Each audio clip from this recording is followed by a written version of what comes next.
what this is not going to be is a lecture on export policy or anything boring about how to export or how to do this or how to do that. What this is going to follow some very clear themes, including a theme which I wrote about in my book last year, which was called The Business of Creativity, which is a business book for entrepreneurs. And that is about having the right mindset. Having the right mindset is critical to growing a business. With all of the entrepreneurs that I'm dealing with, including at the highest level of business globally, they all have one thing in common. They have one thing in common, and that is they have a mindset. They might come from different religions, different countries, different personalities, completely different backgrounds, but it's their mindset that sets them apart. I want to just quickly go through. There was a report released last week, which I'm not going to read. There was a report released last week at City Hall, at the Mayor's office, about British business. I want to read a couple of things which totally confuse me, and I don't know if it's going to confuse anyone else, but I hope that it does, because if it does, it will prove the point that I'm trying to make. This report says that 50% of the British business population don't believe that any government party understands the needs of business. 52% said they didn't think there would be any change in business conditions over the next 4 years. 56% said that local and central governments are out of touch with their needs. Blah, blah, blah, blah, blah. What does that mean? I want to ask this question. When Steve Jobs was setting up Apple in his garage, 30 years ago, was he or was he not concerned with government policy, with incentives, with what the government was doing for him, with tax breaks, with what people were doing for him? Well, of course, we can no longer ask Steve Jobs, but I think that we can be pretty clear from knowing what Steve Jobs did, knowing what he created, reading his books, watching information about him, that this is one of the world's greatest entrepreneurs. He set up Apple because he was an innovator, he was a creator. He didn't give a damn about incentives or other things because that's all window dressing. He was concerned with creating a global business. When Mark Zuckerberg was setting up Facebook in his dorm room not so long ago, was he worried about government policy? Was he sitting there thinking about, I've got to apply for EIS schemes and tax schemes and these schemes and those schemes? No. He was creating the best program. He was creating what went on to become a game changer, which has completely changed the way just about everybody in the world operates. And to my mind, from the research that I've done, from looking at what this guy has created, he was concerned with growing his business. So Phil Green, one of the greatest retailers in the world, the owner of Topshop, multi-billionaire. This guy has retailing in his blood. He's got business in his blood. He is one of the richest men in the world. When he set up his companies, and through all the trials and tribulations that he's had, he was focused the whole time, he was focused on building a global retail conglomerate. He wasn't focused on what people can do for him, what incentives he can get, and so on. I'm not trying to be an anarchist here and say that we shouldn't be expecting governments to be doing things for us. What I'm saying is that to be a successful entrepreneur, you've got to have the right mindset. And that mindset is that you've got to be focused on building your business and building the best business you possibly can in the area that you're operating in. And to do that, you've got to have the right psychology, and it's very important to have the right mindset. And to have the right mindset means having a global mindset. So that's where the topic of today's discussion comes in, about British businesses collaborating with businesses abroad. British businesses, the British Empire, as it were, over the past 1,000 years, has basically, as we well know, controlled the world's commerce. And it's really only up until the last 50 years that Britain stopped controlling the world's commerce. They control the world's commerce literally by cooperating, collaborating, and controlling with every country in the world. But that theme of cooperation and collaboration is what made a tiny island with 60 million people one of the most dominant country in the world, and it's also what created some of the greatest entrepreneurs, some of the greatest inventors, some of the greatest performers that we'll ever see, that have ever been seen in the last millennium. Through that global mindset. You can't succeed operating in a silo. And we see many examples of countries that try and operate in a silo or try and operate under restrictive rules. And then we look at countries like Britain, countries like Singapore, countries like Dubai, who are taking a very global mindset and who are, as a result, achieving exponential results. Singapore is a great example. 50 years ago, Singapore was effectively, a tiny country with very little significance in the world. And through taking a global mindset, through opening its doors, through inviting the world to come in, Dubai is another perfect example, inviting the world to come in and saying to the world, how can we cooperate with you? How can we collaborate with you? It has completely made these countries, tiny countries as they are, dominant countries. But what does that mean for an entrepreneur if they operate in a dominant country? It means that suddenly, you may well be a small fish, but you're a small fish in a very big pond because you're playing in a global environment. So, let me ask you a few questions, rhetorical questions, which I always ask people. I talk about it with the boards that I sit on. I ask people that work for me, and I also talk about it in my book because they're things that I think are very critical to having a global mindset. And it's about clear thinking. It's shaped around what is your vision? What's your vision for the future? And what is your vision for your particular business? Number one, you ask most people this and they can't answer it. What are the three greatest strengths of your business right now? Number two is what are the three greatest weaknesses of your business right now? And number three is what are your top three priorities at this particular time? Now, lots of SMEs will quite happily talk to you about where they want to go, who they want to sell to, what the exit's going to be in 5 years, and who they want to cooperate with. But a lot of SMEs struggle, they really struggle to be able to tell you in concise points what their priorities are. Now, this is not about some motivational speech about let's set priorities. What this is about taking your business to the world and how do you achieve the most amount of traction, the most amount of success in the shortest period of time. This is not get rich quick. This is quite simple, following a formula, following a psychological structure for businesses. So how do those questions follow on to the issue of global collaboration? How can it actually tangibly help anybody here to grow their business and to cooperate with entrepreneurs and to cooperate with businesses abroad? Well, the number one thing is that the global mindset enhances the power of innovation. It enhances the power of innovation.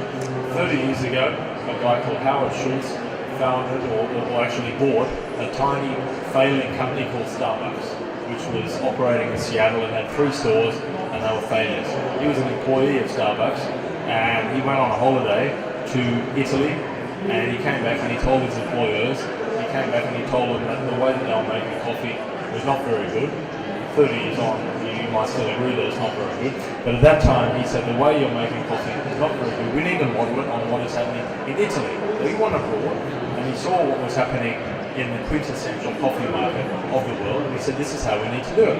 His bosses didn't agree and they said the way that we're operating is fine, it's very American, it satisfies the community of Seattle, and that's all we're here to do. We don't care about the world, we care about Seattle. So Howard Schultz turned around and he didn't have very much money, but he went and borrowed money from his family, he borrowed money from his friends, and he was able to put enough together to buy the owners out. And he bought them out, and then he turned around and said, we're going to create a business which is modeled on the key coffee market in the world, which is Italy. Of course, the result today, as I said, the jury is probably still out about the quality of the coffee, but what is very clear is that Starbucks has 10,000 stores globally. It is a completely iconic brand, as we all know. Howard Schultz is a billionaire, and he achieved that by having a global mindset. He didn't achieve it by saying, we want to service the community of Seattle. Further to that, I would suggest that if he chose to only service the community of Seattle, the amount of work that he probably would have done really would probably have been the same, because he still would have had 24 hours in a day, the same as all of us, 7 days in a week. But he probably would have done the same amount of work as he's done now, but yet he decided to channel that work into having a global business, into having a global mentality. So what he effectively did was to harness the power. He harnessed the power of innovation. And when you're running a business, in my experience, the paradigm is very simple. You're either innovating or you're executing. There's really very little in between. And most entrepreneurs by nature are innovators, so they're creators. Hence the business of creativity. It's not about people drawing pictures or making dresses. It's about creativity as entrepreneurialism. So as entrepreneurs, we're creating something where nothing exists. Somebody might see, this is just a red folder. An entrepreneur will see a business that they can make out of that red folder. So he's harnessed innovation, and all successful entrepreneurs will harness innovation. Executing is where you're sitting at your desk sending 1,000 emails a day, going to 100 meetings, racing around, feeling very self-important and feeling very busy and how busy you are, but never really growing. You're treading water, you're never really doing anything. Now, of course, if you innovate without executing, you're a dreamer. If you execute without innovating, you tread water. And you go nowhere. So you really have to achieve the mix of both. And in my experience and in my view, when you're modelling yourself and modelling your business on the biggest businesses in the world, and why wouldn't you? Why would you model your business on the smallest businesses in the world? If you're modelling it on the biggest businesses in the world, like a Starbucks, it's very clear to see that innovation is inextricably linked with taking a global mindset. There's very few original ideas. If I'm thinking of something now, you can be guaranteed that somebody's thinking the same thing in China, in Australia, in Dubai, same with everybody. There's very few original ideas. And in fact, wearing my investor's hat, if anybody ever comes to me and says, well, we've got an idea and nobody's doing it, we've looked on Google as if that's the only place that you can look for anything. We've looked on Google and no one's doing this business. If somebody says that, to me, that renders them uninvestable, because it's not true, simply because it can't be true, because there's very few things which are innovative. Steve Jobs didn't invent the computer, Apple didn't invent the computer, but that's the brand that we associate with computers. Howard Schultz did not invent the cup of coffee, but he revolutionized the world of coffee. So it's about what you're doing and how you innovating a product, and by modeling that on what the Harvard management types would call world's best practice, being able to, what I would call as an entrepreneur, to have a global mindset. Another thing having a global mindset does is saves time. Now, why is saving time important? Well, you can read about saving time in many motivational books and all that sort of stuff, and that's not the scope of what I want to talk about here. What I want to talk about is what I know about building global businesses, and I've built successful global businesses. And what I know is this: I have 24 hours in my day. You have 24 hours in your day. I have 7 days in my week. How long my life will be, I don't know. But I know that the resources that I have available is 24/7. So that's one fixed resource. Money is not a fixed resource, because we all have different amounts of money and it can always change. Somebody could lose all of their billions tomorrow. Somebody could win a lottery and go from being in a low socioeconomic group to being a multi-millionaire. Money is not a limited resource. Time is a limited resource. So why would you waste time? But how can you harness time to grow a business with a global mindset? I want to talk about a guy called Mike Duke. Mike Duke is not really very well known in the UK. He's not really very well known anyway because he's low profile. But Mike Duke runs the biggest company in the world. He runs Walmart, which is, of course, for those that don't know, the US equivalent of Waitrose, Sainsbury's, Tesco, all put together. Walmart is the biggest company in the world. It's got 2.1 million employees.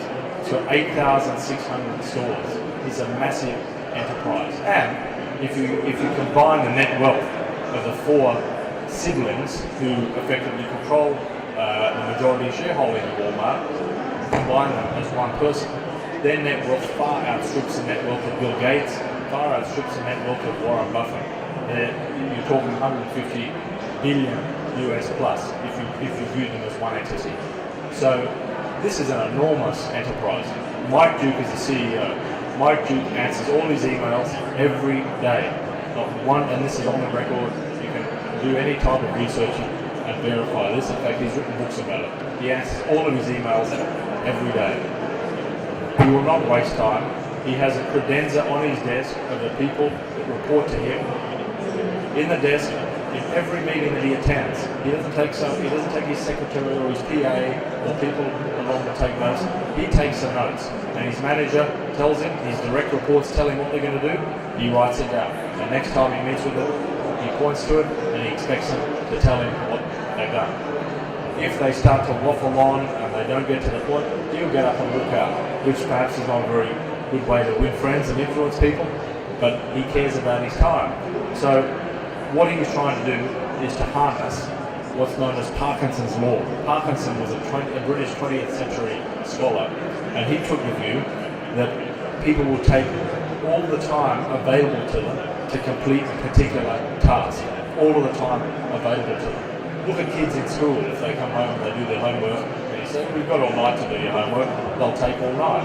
If you've got, I remember when I was in university, if I had 4 exams in the 1 week, you'd only be able to study for 1 exam the night before. You couldn't start studying weeks or months before. That's a waste of time. So work, or any type of enterprise, will take up the amount of time allotted to it. And as far as I'm concerned, if it's good enough for Mike Duke, running the biggest company in the world, to answer all of his emails in the 1 day, to clear his inbox, or at least deal with the items that require action in the 1 day, it's good enough for me. Now, he doesn't do that because he enjoys sending emails. He does it because he knows that to keep on top of the global enterprise, he's got to manage his time. Now, if he was managing a small off-license, he was dealing with customers every day, and he was dealing with people every day, would his workload be any different? I would suggest that it's the same workload, because the workload is what you make of it, and if you're having a global viewpoint, if you're collaborating with partners, if you've got 2 million employees globally, it should be the same amount of work as if you're running an off-license, because the way you manage your time should be equally structured. It should be equally the same. Mike Duke is better at managing his time, probably, than somebody running an off-license, although that's not a broad-based statement, but as an example, because he has to be. He doesn't have the chance to sit and talk to customers for hours, or to sit and read the paper in the back room. He has to manage his time. So having a global mindset will help you manage your time better.